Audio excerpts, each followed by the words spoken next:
Hello, Pisces. This is Sherri Simpson. Today is August 9th. This is your August reading. It took a little while for your cards to come out, and you're a really psychic sign, so I'm not actually sure how many of you watched these. But my name is Sherri Simpson. I'm a transformational life coach. I do psychic card readings. Today I'm using John Holland's Psychic Tarot for the Heart deck. I also do Akashic record readings and help people clear things from the past. The interesting thing that came up with your cards is that two of them are major arcana. And the first card that came up for you is actually refusing to see. And you are a very deep psychic sign. So I want to ask if you're actually refusing to see things that are normally coming to you for your own psychic abilities. Are you, have you been seeing and prophesizing things that don't feel good? Or have you been watching movies that have a lot of violence? Or have you been focusing on some kind of violence, and that's actually triggering some prophecy skills within you where you're actually afraid of forecasting the violence or forecasting things that have to do with death or destruction or something like that. You're refusing to see something. And this literally makes me think that it has to do with people close to you and your intuition about them. So I want you to tap into the place of focusing on what it is that you desire.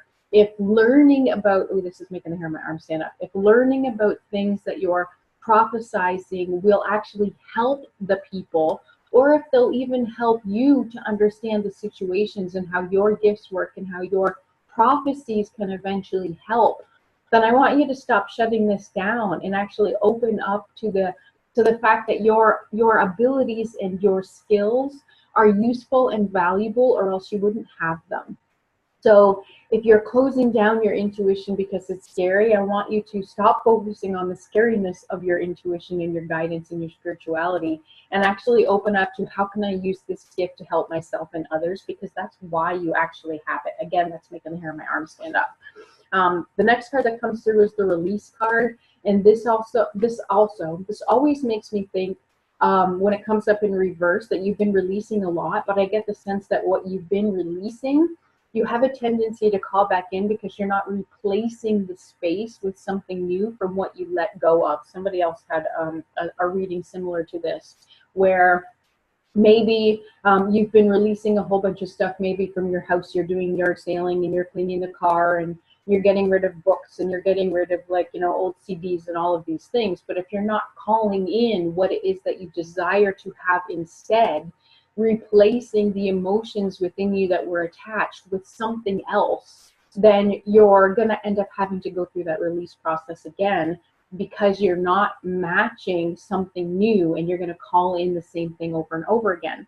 So I want you to step into that process of, as I am releasing, it's okay for me to call in something new and something better.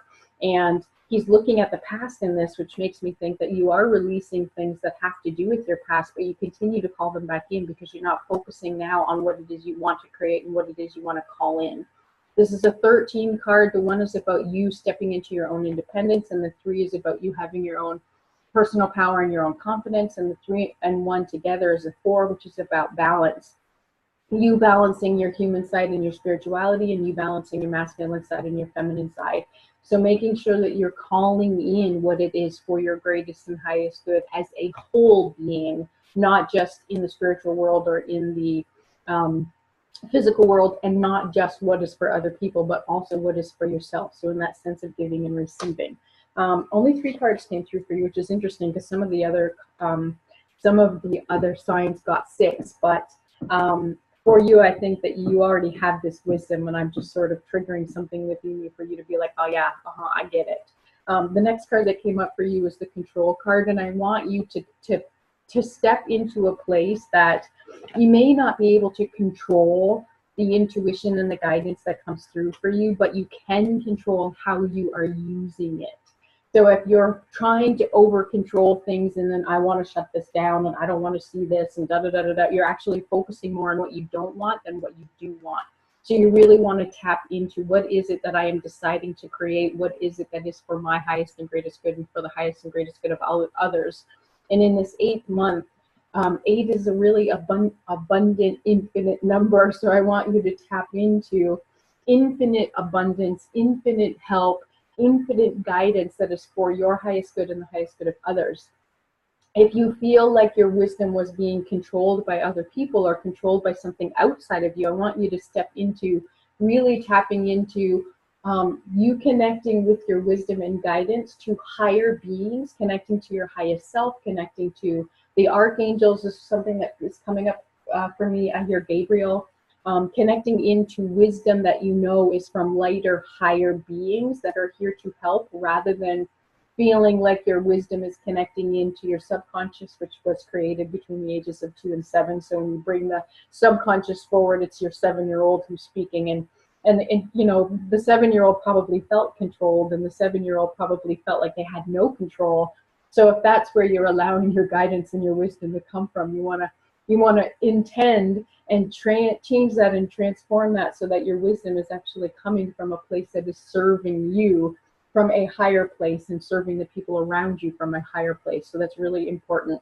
And I say from a higher place because this individual is wearing like some kind of eagle or vulture, maybe even wings. And so allowing yourself to step into, I can see things from a higher perspective rather than being controlled like a puppet in the situations that you're in. So allow yourself to tap into your own intuition, allow yourself to not have to release things over and over again. So you're actually calling in the information and the wisdom from your past and releasing that and calling in to fill that space, something that feels better, and allowing yourself to pop into my higher self and my higher beings, and the lighter beings who are here to guide me are bringing me the information for my highest good, for the greatest and highest good of all, and releasing any sense of control or struggle, because it's going to, through the law of attraction, bring you more control and struggle.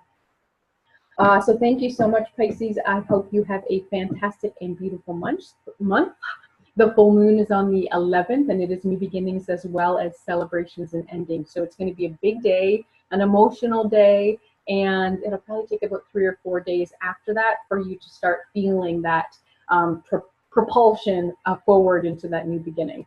So let me know how this serves you, and have a beautiful month.